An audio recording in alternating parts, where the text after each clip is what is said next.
everybody, and welcome to another in my webinar series called Creating a Better Laundry. I hope everybody is enjoying this sunshine at the moment.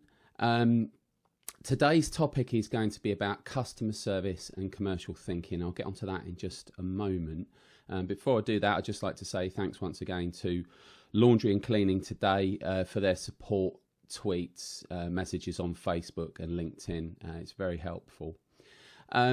As normal, live chat is open, so please, if you have any questions, type me a message and I'll try to answer them at the end. But this time, why not just drop me a little message to say that you're watching? Helps me feel a little bit more connected to the audience. Okay, today's webinar number 3, customer service and commercial thinking. It's pre-recorded, about 15 minutes long. I've tried to make it thought-provoking. It won't have all the answers. I don't think everybody has all the answers. But I'm trying to get you to think down a different line on customer service because I feel like it's an ethos. So I won't steal its thunder. Again, at the end, I'll get round to answering as many questions as come in. But I hope you like it, and here we go.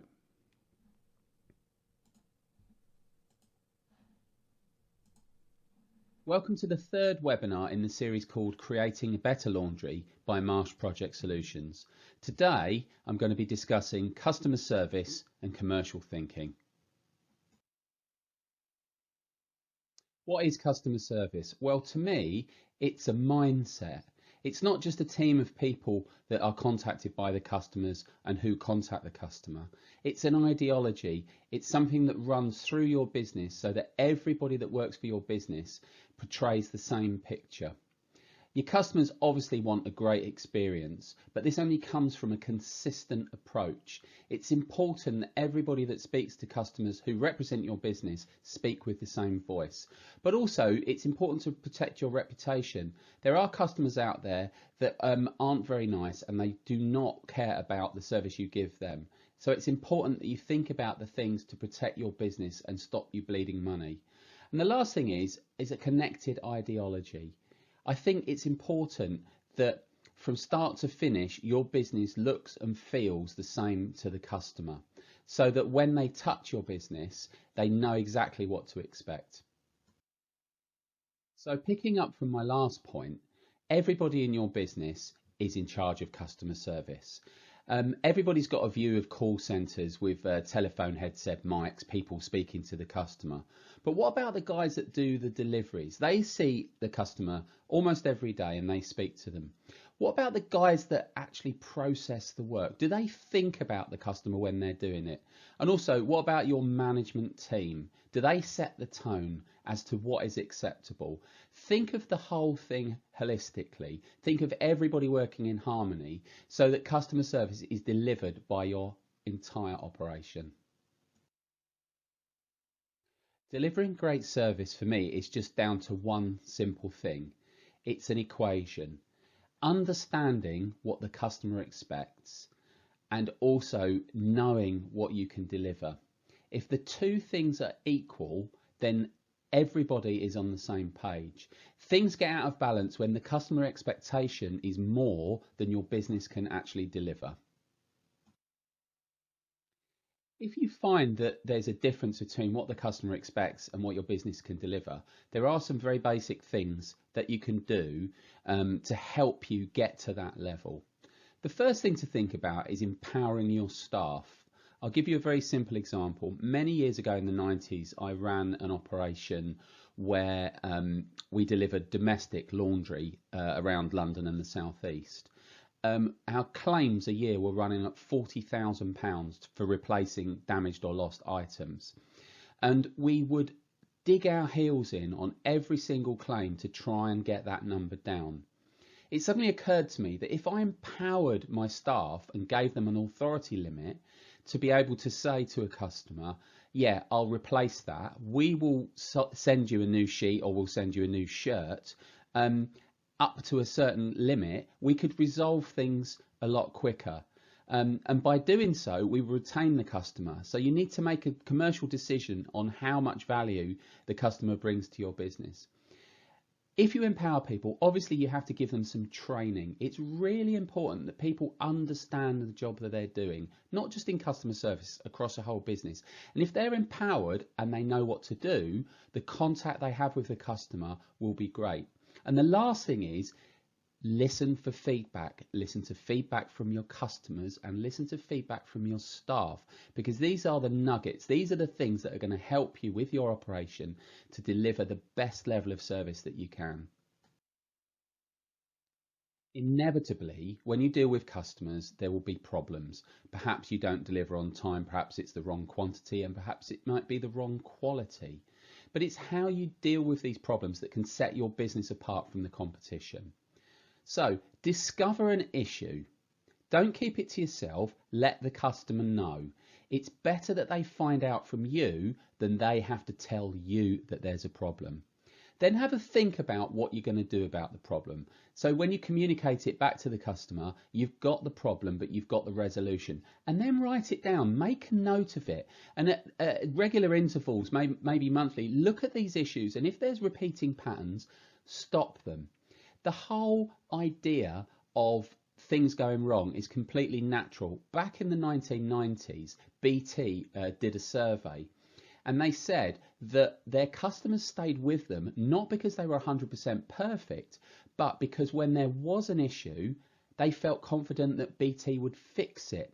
In that way, if you can fix your customer problems, it reinforces the decision that they've made to be your customer.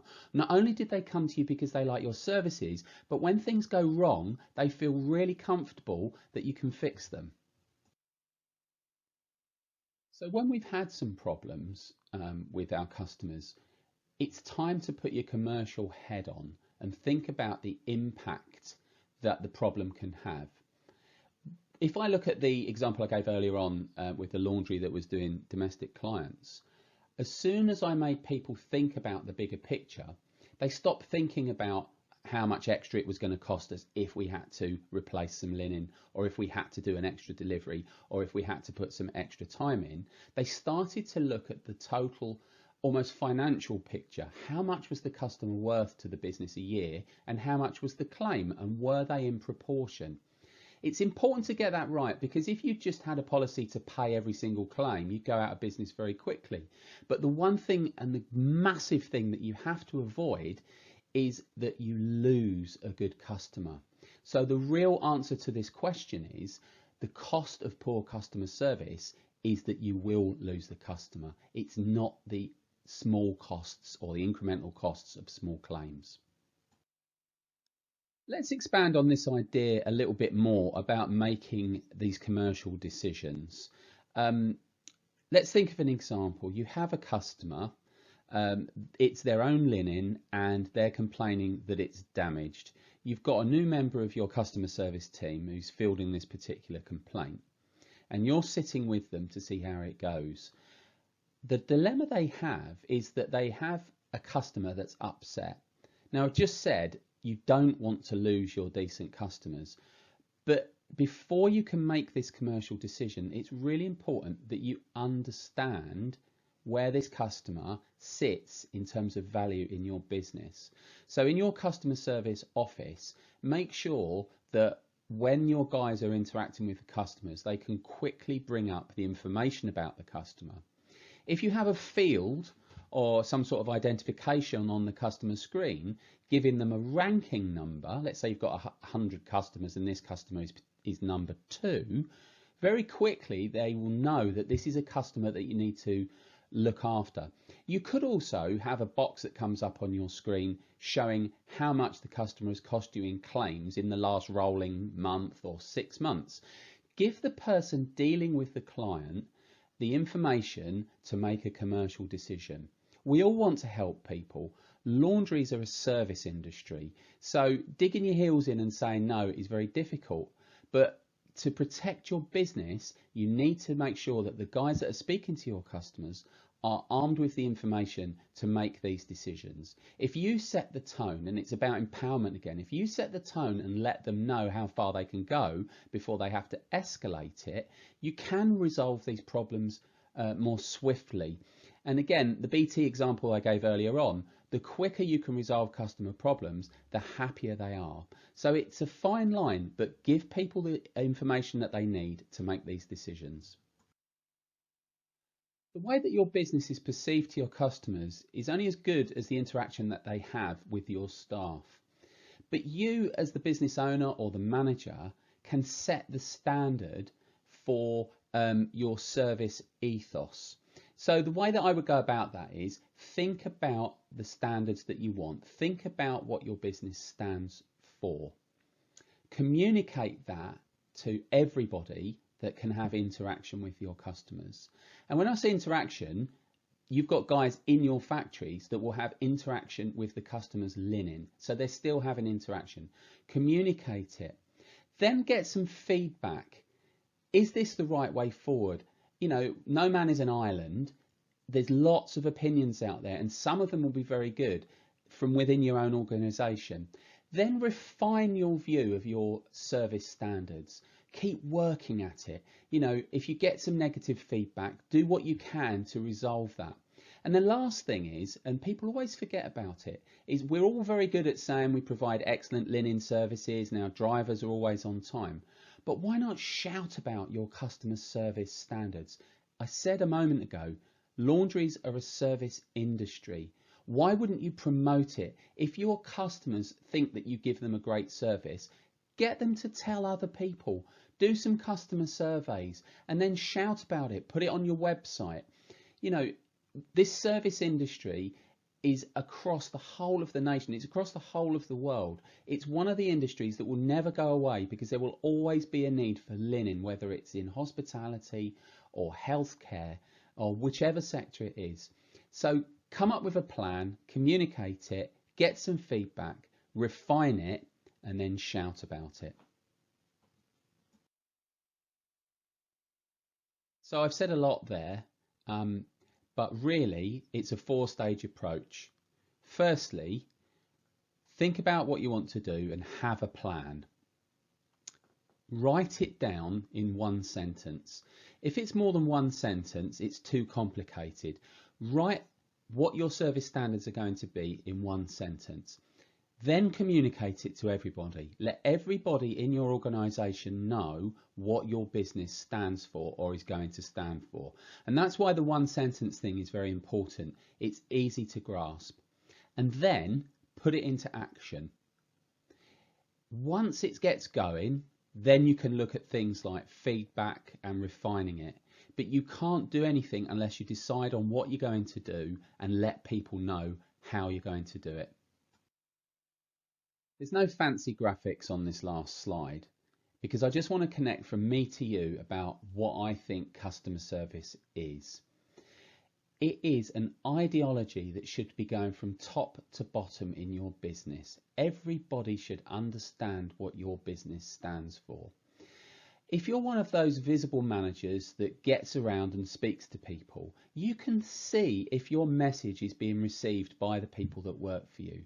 And don't be worried if you find people that aren't quite getting the message, because it's an opportunity to educate them. But sometimes it might be an opportunity for them to educate you. And this is the feedback point I've made a couple of times in this webinar, that they will bring things to light that you might not have considered so that you can refine the way that your service approach is delivered. It's very important in this industry that you can find a way to deliver your services to your customer to set yourself apart from your competition. Let's face it, everybody does linen, everybody delivers it, everybody has cages and machines and vans. But if you run a really tight ship when it comes to customer service, you will stand out from the crowd. I'm passionate about customer service. I've run a number of businesses over the years and we've prided ourselves on delivering the best level of service that we can. And the only way we've done that is by communicating our goals to the people that work with us.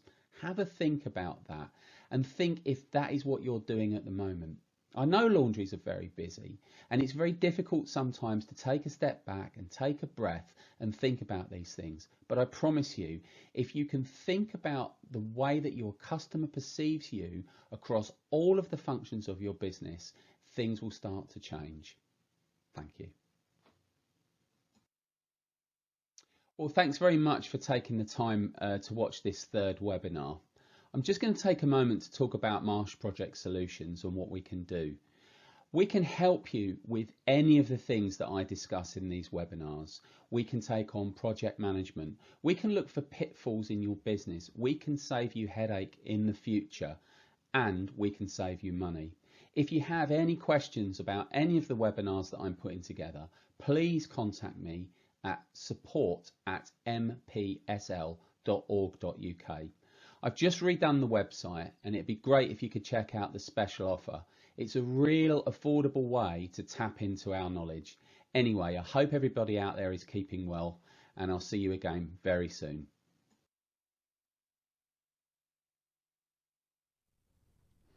Okay, so there are a number of points that I've picked up in that webinar then.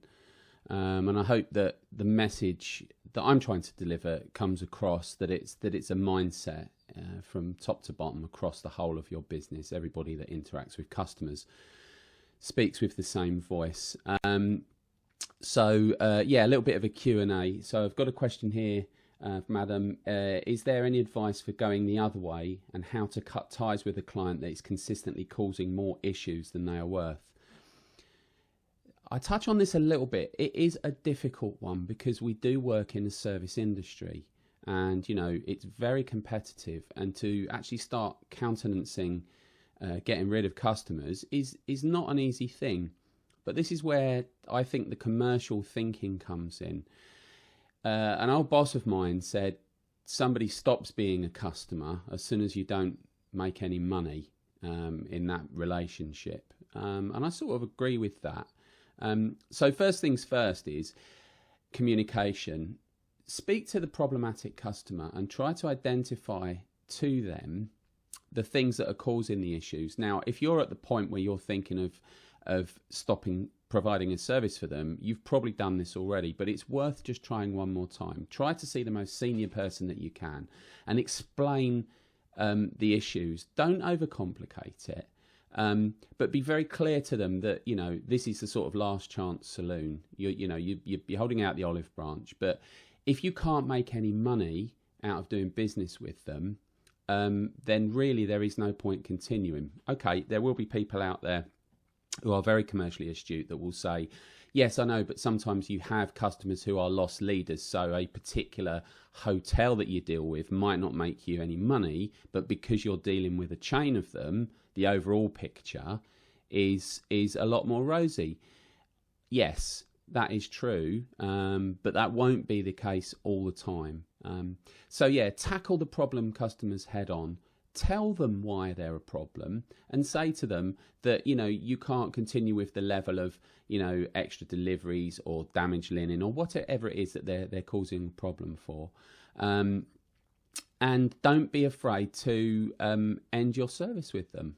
At the end of the day, if they're losing you money, if you cut them adrift, you actually put your business on a stronger financial footing. But like I say, communication first. Don't do it off the hip. Talk to them, try and find a resolution, but if you can't, then you have to make the tough call. I've got another question here. I spoke about ranking. How do you rank your customers? That's Nick from Oxford. How do you rank your customers? How do you set one customer above another customer? You need to look at the bigger picture. If you've got a handle on your metrics in your laundry and your finances, you should be able to elicit which customers actually return you the best profit margin. Now, if you don't know that, it's probably worth trying to get a handle on that, because it will help all of the decisions that you make about the customer going downstream. So firstly, you can rank your customers on their profit margin. So customer number 1 is the customer that brings you the most profit. Customer number 100 is the one that brings you the least profit. But it's slightly more complex than that in some cases, which is why I mention on your customer service screens, or however you bring the info up for the people that deal with the customers, is you need to have a look at how much they're costing you. That's sort of like a hidden cost. So, for example, I mentioned claims. So let's say you've got a customer that's continually damaging your linen. If you could keep a cumulative total of how much it's costing you to replace that linen if you're supplying them with the linen. But also you need to be looking at things like how many special deliveries you have to do for them. You could go for a slightly more intangible metric of how much time they take up for you to service them. Some customers ring 2, 3, 4 times a day, tying up the telephone lines. Some you never hear from. Now that is going to be pretty much dependent upon how good a service you provide for them. Normally customers don't ring if everything goes like clockwork. But if you look at all of these factors, you should be able to come up with some kind of equation to help you rank the customers. And don't be afraid to use sort of anecdotal evidence. Speak to your transport team. You know, you think on the face of it that you're making good money out of a customer, but if you're spending like half a morning doing a delivery that only should take you half an hour, you know, what extra business could you be slotting into that lost time and therefore saving money on your external logistics? So think about the things that are important to your business, financial, anecdotal, you know, and all the extras. And then you should be able to come up with a sensible way of ranking your customers. And then, of course, when your customer service people speak to them, they can have a look. So if they're in your top 10, top 20 customers, then you probably will spend a bit more time with those than the ones that are on the bottom. And like I said earlier on about the question of deciding to lose a customer, perhaps the ones at the bottom are the ones that you need to think about not actually doing business with if you're not making any money out of them. Claire from Lancashire says, can you explain more about empowerment of staff? Yeah, I mean, Claire, in a nutshell, it's just giving the people the tools to be able to do their job properly. If you think about sort of more physical activities, if you give a driver a lorry with a tail lift, it makes life a lot easier for him to get the work on and off his lorry. So the guys that are on the phones and the guys that speak to your customers, they need tools to be able to help the customer deal with any issues or just do the day-to-day. And when I mean tools, I'm not necessarily talking about a computer screen and a fantastic system. I'm saying give them sort of boundaries to be able to operate. The example I gave about the factory I was running in the 90s, claims were taking weeks and weeks and weeks, and problems were taking weeks and weeks to resolve because there was no empowerment of the customer service staff to resolve that customer's problem. You know, for example, a customer would ring up and say, you've damaged my sheet. It would have to go through a 3 or 4 stage process before we could even think about compensation.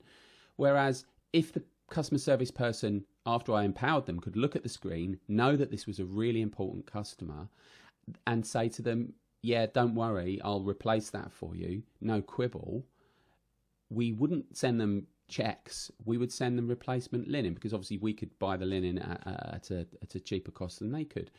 And in that way, we resolve the problems a lot quicker. So when I say empowerment, I mean give them the tools, physical and almost psychological, to be able to know that they can fix that problem. Anyone that's been on the phone to a customer knows that if you can't resolve that customer's problem, it's a really difficult situation, because very quickly they won't want to speak to you, they'll just want to escalate it. So empowerment is about allowing people to do their jobs to a limit. You know, you can't give them an open-ended ability to pay thousands of pounds worth of claims, but if you allow them to settle things quickly, then the efficiency in that department will go up and your customer satisfaction will go up. I hope that answers your question there, Claire. Terry's asked me, you say that you make a decision based on a customer's value, but shouldn't you treat all customers the same? Well, that's a similar question to the one that Adam asked a little bit earlier on. In essence, Terry, yes, you should. A customer is a customer. You know, without the customers, no laundry would have a business. But when it comes to, you know, having a viable business, is a customer in reality any good to you if you're not making any money out of that contract? Or if you are making money, that money gets quickly eroded for all of the extra activities that you have to do to service that contract. Slightly off question here, but I think it's pertinent. Every customer, when you start them, you should make it very clear as to the service that they're going to receive. Now, that does sound a little bit Janet and John, and I apologise for that, but we're all very busy people, and it's we sign a contract, your laundry's coming Monday and Wednesday and Friday, or just Monday, and we forget to explain to the customer sometimes what is included.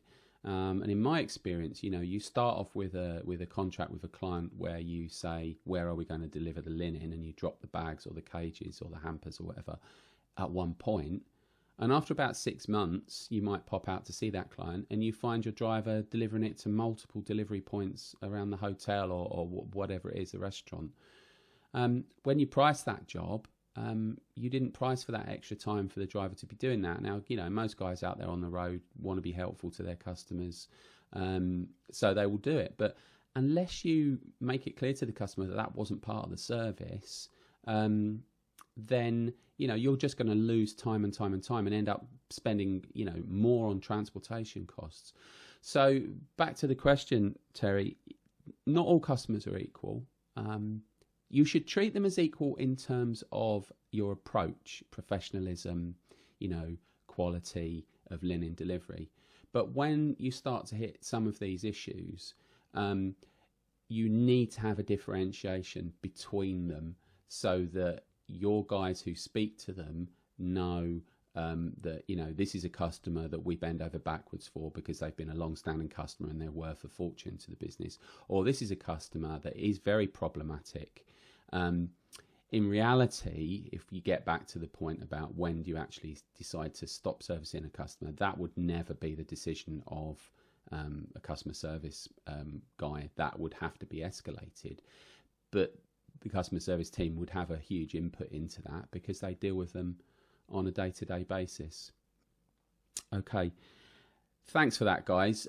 Slightly shorter webinar today, but I was just trying to make a specific point about customer service, how it being an ethos and a mindset, and that you need to put your commercial hat on sometimes when you're dealing with customers. Stay tuned to my YouTube channel. I've been made aware of a small issue about commenting and asking questions. Fiona from Laundry and Cleaning Today has... Sorry, chaps, I've just realised I've just been broadcasting for 5 minutes without my face. Hopefully everyone heard what I had to say, but there we are, and excuse the minor expletive there. Yeah, I mean, looking at a blank screen is probably better than looking at my face anyway. But yeah, Fiona's point was it's difficult for you to comment if you haven't signed up for a YouTube account. It is free, and if you do sign up and subscribe to the channel, then you are notified every time I put a new video up there. As you can see from my mistake of not putting my video up, I'm quite new to this, but there we are. Everybody's human. So anyway, I hope you enjoyed the webinar. There will be a replay of this going up on my YouTube channel within about half an hour of this finishing. Thanks very much for your time. Very much appreciate it, and I'll see you again soon.